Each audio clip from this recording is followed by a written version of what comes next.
La plupart des personnes qui ont une vision négative de l'Afrique sont des personnes qui, malheureusement, ont subi un lavage de cerveau organisé par des médias. Parce que pour ces personnes-là, quand ils évoquent le mot Afrique, ce qui leur vient à l'esprit, c'est la pauvreté, c'est la famine, c'est le chômage, c'est la corruption, ce sont les dictateurs ou même la sapologie. Que des clichés négatifs. Et pourtant, l'Afrique, c'est bien plus que cela. L'Afrique, c'est la plus belle terre d'opportunités qui existe encore aujourd'hui sur la planète. À tel point que même ceux qui travaillent contre le développement de l'Afrique finissent par le reconnaître dans leurs statistiques. Prenons par exemple le FMI, le Fonds monétaire international, et regardons deux chiffres que le Fonds monétaire international a publiés sur son site, que tu peux y trouver et vérifier à tout moment. Ils disent par exemple que dans les 10 économies ayant la plus grande croissance, la plus rapide au monde entier, on a 6 de ces économies-là qui sont africaines. 6 sur 10 se font en Afrique. Mais allons un peu plus loin. D'après le même organisme, quand il se projette sur 2050, il constate qu'il va y avoir un vrai boom économique en Afrique qui va entraîner que la valeur de l'économie africaine va quadrupler et va atteindre les 26 000 milliards de dollars. C'est énorme. Et pourtant, une telle richesse, un tel enrichissement va entraîner deux choses. Premièrement, qu'une grande catégorie de personnes vont en bénéficier et donc vont s'enrichir, mais aussi malheureusement que beaucoup de personnes seront frustrées. Frustrées parce qu'elles n'ont pas su saisir les opportunités que le continent leur proposait. Aujourd'hui, au moment où je te parle, il y a déjà des gens sur le continent qui sont acteurs de ce changement-là. Ce sont des entrepreneurs, ceux que j'aime bien appeler afro-preneurs. Comment expliquer donc que sur le même continent, des gens qui sont nés et ont grandi aux mêmes endroits se retrouvent avec deux trajectoires totalement opposées? L'une qui est la triste, celle que l'on met davantage en avance dans les médias, ce sont ceux qui quittent le continent au péril de leur vie pour aller tenter une aventure en Europe vers la Méditerranée, dans laquelle malheureusement beaucoup meurent en chemin, se retrouvent esclaves, parfois esclaves sexuels, bref, des horreurs là aussi sur lesquelles on ne communique peut-être pas assez. Et puis l'autre catégorie sur laquelle on ne dit quasiment rien, qui sont finalement les héros du quotidien sur le continent, qui créent des solutions, qui changent la vie des gens sur place, résolvent les difficultés que l'on rencontre en Afrique, parmi celles que j'ai citées tout à l'heure, et en contrepartie s'enrichissent grandement. Ces personnes-là sont en train de bâtir des empires qui, dans quelques années, seront tout aussi riches, célèbres que Aliko Dangote, par exemple. Dans cette vidéo, j'ai décidé donc de te parler un peu de cette Afrique-là dont on te parle très peu, en mettant en avant une femme qui, à 25 ans, juste à la fin de ses études, avec très peu d'économie, a pu créer une entreprise qui aujourd'hui est clairement implantée dans plusieurs pays dans le monde, en partant d'Afrique, fabriquant des produits sur place et qui permet de rayonner à l'international. On a l'habitude de l'appeler le Nike africain. Je ne sais pas si tu vois de qui je parle. Dans tous les cas, dans cette vidéo, on va parler un peu de son parcours.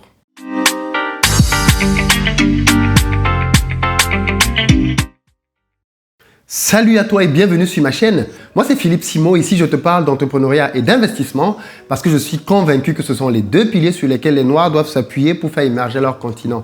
Donc si toi aussi tu veux faire partie de cette belle aventure, donner davantage de sens à ta vie, mais je t'invite à faire deux choses. La première, abonne-toi à cette chaîne et active les notifications pour être informé de l'apparition de nos nombreuses vidéos business comme celle-ci qui vont t'apporter du bon contenu pour t'aider à te lancer et à réussir dans les affaires. Et puis la deuxième, va dans la barre de description, clique sur le lien pour recevoir gratuitement le petit livret que j'ai intitulé 10 bonnes raisons de devenir entrepreneur. C'est mon cadeau de bienvenue pour toi.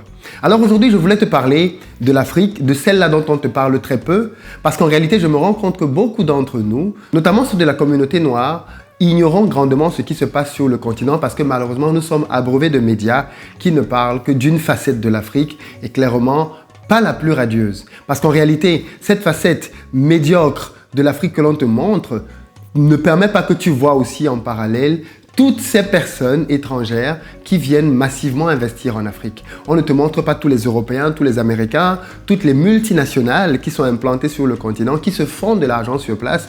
Et ce qu'on sait juste te montrer, c'est le côté négatif, comme pour te décourager et te dire « il n'y a rien à voir là-bas ». Passe ton chemin. J'ai donc décidé sur cette chaîne de combattre cette idéologie-là en montrant l'Afrique prospère, l'Afrique heureuse, l'Afrique qui se bouge et l'Afrique qui change au travers de profils que je sélectionne pour les amener devant le petit écran. Oui, parce que je te le disais tout à l'heure, aujourd'hui, plusieurs personnes, notamment des Africains, hommes comme femmes, sont en train de faire de vraies révolutions sur le continent, de s'enrichir grandement. Et dans le même temps, tu as encore des personnes qui continuent de penser que l'Afrique, c'est le cousin, le voisin, le frontalier de l'enfer. L'Afrique va elle aussi croître, comme la Chine et l'Inde avant elle, et ce faisant va générer énormément de milliardaires. La vraie question c'est où est-ce que tu seras dans le game? La vraie question c'est quelle part prendras-tu dans cette histoire qui est en train de s'écrire? Parce que ce sont ceux qui sont aujourd'hui en train de bâtir cette Afrique-là qui demain en récolteront grandement les lauriers. Alors oui, bien évidemment, soyons réalistes, il y a beaucoup de problèmes sur le continent africain. Mais si tu ne vois que les problèmes, alors tu véhiculeras toujours l'image que les médias ont de l'Afrique. Parce que ceux qui voient au-delà des problèmes savent voir des opportunités et savent travailler pour les résoudre sont véritablement aujourd'hui en train de récolter le fruit de leur vision. Qu'est-ce que tu vois quand tu regardes l'Afrique? Des difficultés ou des opportunités? Par exemple, prenons le cas aujourd'hui de Bethlehem Alemou, cette Éthiopienne qui, à l'âge de 25 ans, a créé une entreprise, Soul Rebels, et qui aujourd'hui est à la tête d'un empire qui pèse plus de 10 millions de dollars.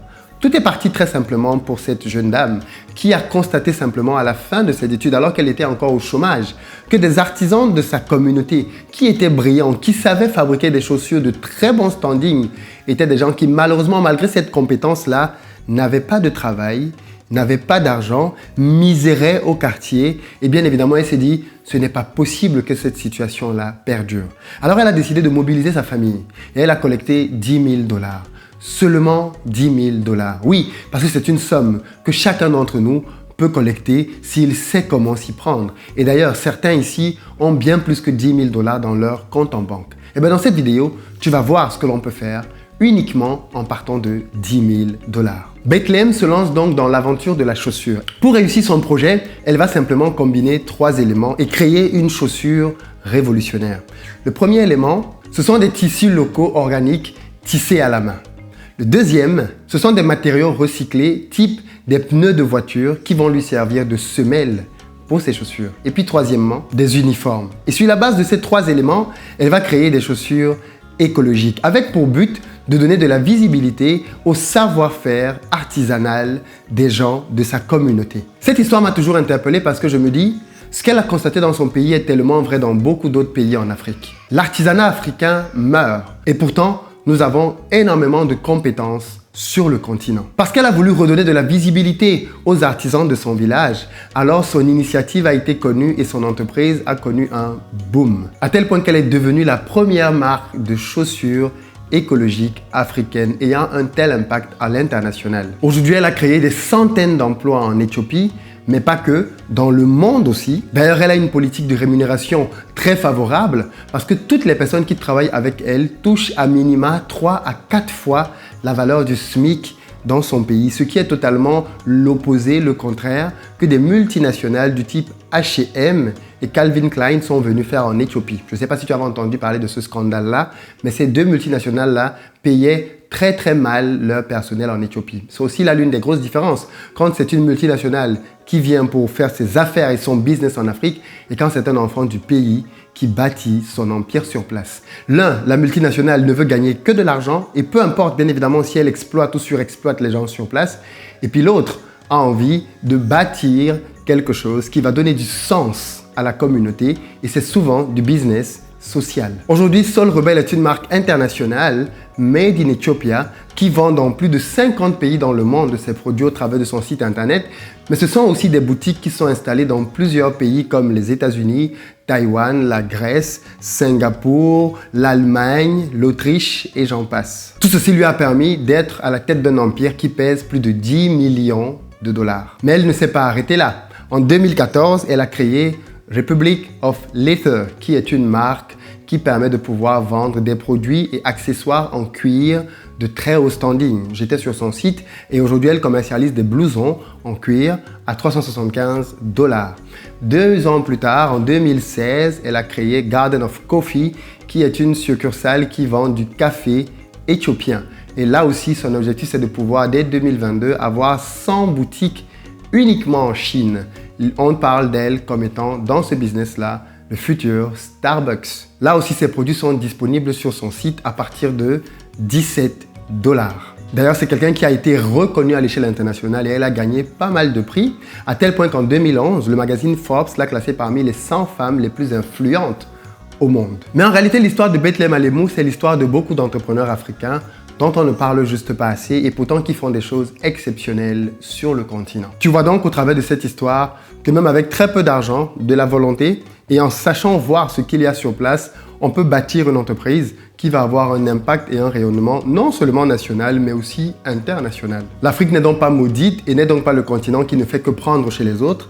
L'Afrique, c'est aussi le continent qui sait fabriquer des produits et les vendre aux autres. Je voudrais que cette vidéo interpelle particulièrement ceux de nos frères et sœurs qui sont aujourd'hui sur le continent africain en train de struggle dans un business. Le cas de Bethlehem vous démontre très bien que vous êtes au bon endroit et que vous êtes dans le bon combat. Croyez en vous, croyez en ce que vous êtes en train de faire localement, mais ayez une vision internationale. Et ainsi, vous allez pouvoir, vous aussi à votre niveau, impacter les gens dans votre communauté et pourquoi pas, changer le monde. De belles histoires, il y en a pas mal sur notre continent. Et si ce concept vous intéresse, j'en publierai de plus en plus, histoire que nous contribuions aussi à montrer cette autre face de notre continent dont on parle très peu. Et enfin, mon dernier message s'adresse aux sceptiques, à ceux-là qui ne croient pas, à ceux-là qui doutent, à ceux-là qui se détournent de l'Afrique. Chers amis, vous êtes peut-être en train de prendre la pire décision de votre vie.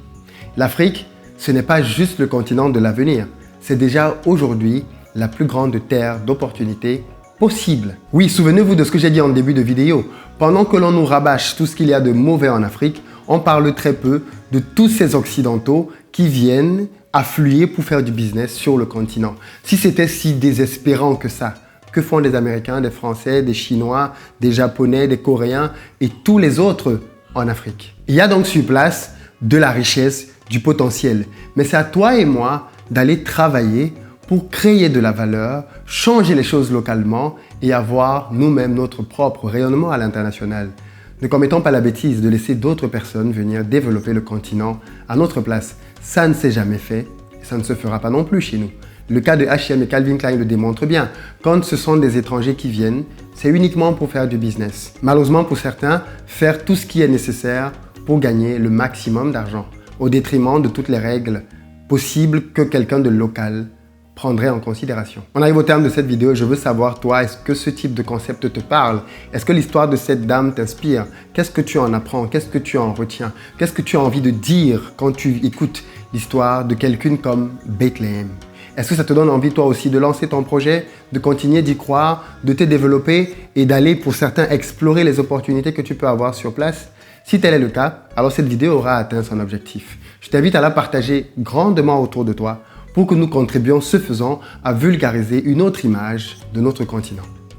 Je t'invite à la partager grandement pour que les gens entendent ce genre d'histoire-là et réalisent que l'Afrique, ce n'est pas que du négatif. Merci beaucoup à toi en tout cas d'avoir écouté cette vidéo jusqu'à présent et je t'invite à la partager massivement autour de toi. Et comme j'ai dit, si ce concept t'intéresse et que tu veux connaître d'autres profils comme ceux-là, signale-le-moi dans les commentaires et surtout, partage la vidéo. À très bientôt.